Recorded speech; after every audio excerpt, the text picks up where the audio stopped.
Sa akin ano, ang pinaka-paborito ko itim na black.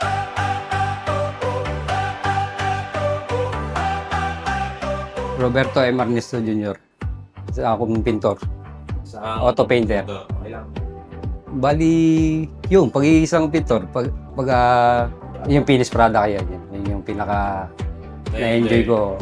Gusto ko kasi yung mga old model ng BMW. Kasi sa Pilipinas, yun yung mga pinipinturahan ko pakaraniwan sa E36, E46, E39. Pero ang pinaka gusto kong pormahan talaga, yung E36 talaga yung... Sa akin, ang pinaka-paborito ko itim na shiny, glossy black. Pintura kasi, kailangan, syempre, laging malinis yung auto niya, malinis yung pagpaparkingan. Yung pintura niya maayos, tumagal ng talagang matagal na matagal.